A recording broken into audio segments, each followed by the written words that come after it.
What's up everybody, it's Sean here today to give you guys a review of the Travis Scott Nike Air Trainer 1 Cactus Jack in this gray haze and light chocolate colorway. Today's video is brought to you by Heffelux. Heffelux is my all-time favorite sneaker insoles, and they sell eTPU insoles, which essentially is the same material you'll find in Adidas Boost. So if you're looking to add some additional comfort inside your shoes, be sure to check out their website, which I've linked down below in the description box. You'll see they sell a variety of different insoles, so depending on the type of insole density and the cushioning setup you're looking for, you're going to find there's a suitable insole for everyone. So I've been a paying customer of Heffelux for years now, and to me, I personally find them to be very comfortable. So if you guys want to check them out and try a pair for yourself, be sure to use the code SEANGO at checkout and get 15% off your entire purchase. So these Air Trainer 1s are part of the Travis Scott Nike collaboration, which dropped back on May 27th. Originally set to drop late last year, because of the Astroworld Music Festival tragedy that took place, it made sense for Nike to wait until they finally released the entire collection late last month. So alongside these two Air Trainer 1s, they also dropped 3 different Air Max 1s, one of which was a Travis Scott website exclusive, whereas the other 2 were a bit more accessible. And for these Air Trainer 1s, they retailed for $160 US or 210 Canadian dollars, and the official colorways are light chocolate, rust pink, and RKO brown for this one, and for the other colorway, it's gray haze, olive aura, and canvas. And as far as a Travis Scott Nike collaboration goes, I'd say that these Trainer 1s were relatively easy to get when you compare it to other Travis Scott Nike collaborations in the past. So first off, here's a quick look at the box, and just like the Air Max 1s, if you guys watched my review of that one, this comes in this natural colored brown cardboard box. We have this Cactus Corporation branding on the top, along with the Cactus Corp logo on the side. Underneath this, we have the Nike logo, and the paper inside also features Cactus Corporation branding as well, which was a nice added touch. As for the shoes themselves, so this is the Air Trainer 1, which originally debuted back in 1987, and it was designed by the legendary Tinker Hatfield. Meant to be an all-purpose shoe used for the court, for the gym, and basically whatever you need to do in your athletic shoes. This revolutionized the industry because now it meant people didn't have to bring multiple pairs of shoes to the gym, they could just bring the Air Trainer 1 and do it all with this one pair. So in typical Travis Scott fashion, he's reworked the classic look of the Air Trainer 1 and added some unique touches that really makes it stand out on its own. So diving into the details, on the toe box, you'll see that the 2 pairs feature different types of materials. So for the gray haze, we have this sort of grayish teal colored corduroy, whereas on the light chocolate pair, we have a brown colored perforated synthetic suede. Surrounding the front toe cap, we have what looks like a mesh material, but it's coated on top with a layer of TPU, giving it almost like a rubberized feel. And this definitely adds some durability and structure to the front end of the sneaker. You'll also notice throughout the shoe there's these button snap closures, and this is meant to keep the outer shroud in place, which is actually made up of a very thin and very stretchy material, which in my opinion almost feels like a second skin. But for obvious reasons, I'm not a huge fan of this shroud, so I'm definitely going to keep them off my pairs.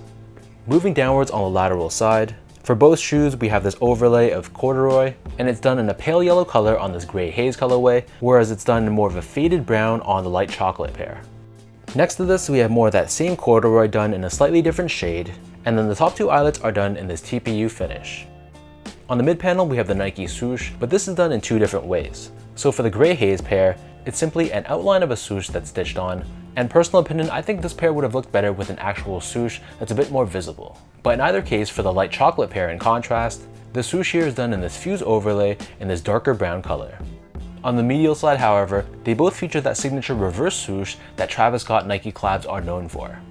And once again, for both swooshes, they sort of have this TPU layer on top, giving it a really synthetic and plastic-like feel to it. Surrounding the back of the shoe, this is covered in that same TPU overlay that we saw earlier on the front toe cap, and in the middle of both pairs we have Cactus Corporation branding. And one of the wildest design features about this shoe is that the heel portion can actually be unzipped, which allows you to stash that front shroud inside here and keep it completely hidden from view. And the top of the heel is done in this ribbed finish, once again in corduroy. So this would not be an Air Trainer 1 if it didn't have that signature forefoot strap.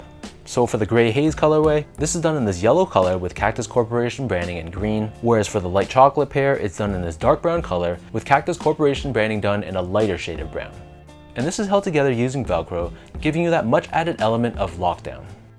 Underneath this, so both tongues are constructed out of that synthetic suede, and it's perforated all throughout. And on the top, we have that circular Cactus Corporation branding in the middle. And if you're a fan of zippers, you're gonna love this because the tongue actually unzips and it acts as a hidden stash pocket, so you can fit whatever you want inside here, and it actually runs the entire length of the tongue, giving you an adequate amount of space. Overlaid on top of the tongue, of course, we have the laces. So for the Grey Haze pair, they come with these rope style laces done primarily in this pale yellow color with hits of green. And then for the chocolate pair, they come with a brown colored lace with hits of pink and black, but they also give you a plain dark brown colored lace as well. So the inner liner of the shoe and the back of the tongue, this is lined in a tonal textile, which is done in sort of a cross-hatch finish. And then as for the insoles, they feature that same squared off pattern, and they're also done in that same tonal finish, matching the rest of the colors of their respective shoes. And on the left foot, we have Cactus Jack branding, and on the right foot, we have Nike Air branding. So the upper of the Air Trainer 1 sits atop this foam midsole, and encased within the midsole but not visible to the eye, we do have Nike Air technology for cushioning. And on the lateral side of the forefoot, you'll see we have an external rubber outrigger, which definitely adds more stability to the shoe. And then finally, turning the shoe over to the bottom. So unlike your classic Air Trainer 1, this outsole is actually taken from a tennis PE version for John McEnroe, and it features all these little nibs throughout, which was intended for grass tennis courts. And we have this small Nike branding found on the medial edge in the middle. So that breaks down the look and the construction of these Travis Scott Air Trainer 1s. And for those wondering about sizing, so I'm a true size 10, slightly on the wider side. I got these in a size 10 and they fit me well in a nice snug way. So I feel like if you have narrow, normal, or slightly wide feet, true to size should be the way to go. But if you do have really wide feet, the forefoot area where the strap sits, it can be a little bit snug if you have really wide feet. So in that case, I would probably recommend going up a half size. Next up in terms of the comfort, so this shoe is decent for just everyday casual use. They feel very low to the ground, very stable, but there's not too much from a step and comfort perspective. But I feel like for just a casual use shoe, they're gonna be totally fine. So the forefoot area feels a little bit more stiff, but the heel portion, you can feel a little bit more of that sole compressing and the air unit. But generally speaking, it's a pretty stable and flat shoe. So if that's the type of sneaker that you like, then you're gonna love these. Finally, in terms of the overall quality and the craftsmanship. So first off, in terms of material quality, I thought it was a bit of a mixed bag. While the corduroys felt pretty decent, I wasn't a big fan of that synthetic suede, and it really had more of a felt-like feel to it as opposed to actual traditional suede. But I guess for functional use that makes a bit more sense. Suedes would probably get damaged a lot easier, so they probably focused on the functional side of things when it came to the material choices.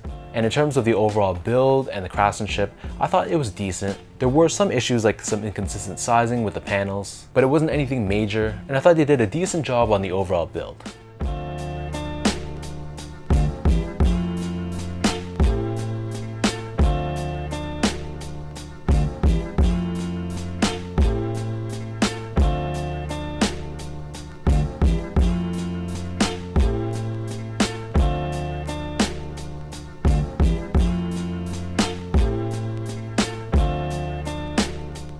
So with all that out of the way now, let me toss on both of these on feet and I'll show you guys how these look.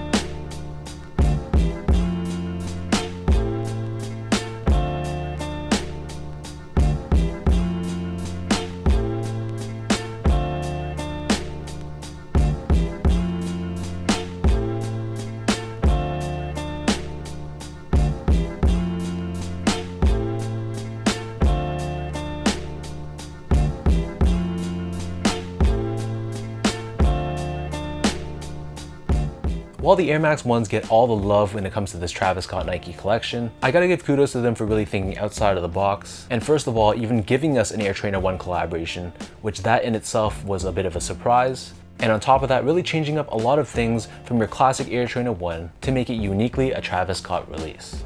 Between the two, I gotta give the edge to the Grey Haze pair. I just like brighter shoes in general, and I think this pair really stands out. Whereas this one kind of gets muddled, and all the dark tones, while they work for certain outfits, it's not really my personal cup of tea. Thankfully for those that missed out, there's pretty much no resale on either of these pairs, so if you're looking to grab these on the secondary market, you can expect to pay retail or just over retail. So let me know in the comment section down below what you guys think about this Travis Scott Nike Air Trainer 1 in this Grey Haze and the light chocolate colorway. What are your overall thoughts on both of these pairs? And between the two, which do you guys prefer over the other? If you guys like this video, be sure to like, comment, and subscribe to my channel if you haven't yet. You can follow me on Instagram at sgo8, check me out on Twitter at sean.go, and visit my website at seango.ca. So until next time, thank you so much for watching. Hopefully you guys enjoyed this video, and I'll catch you guys all in the next one.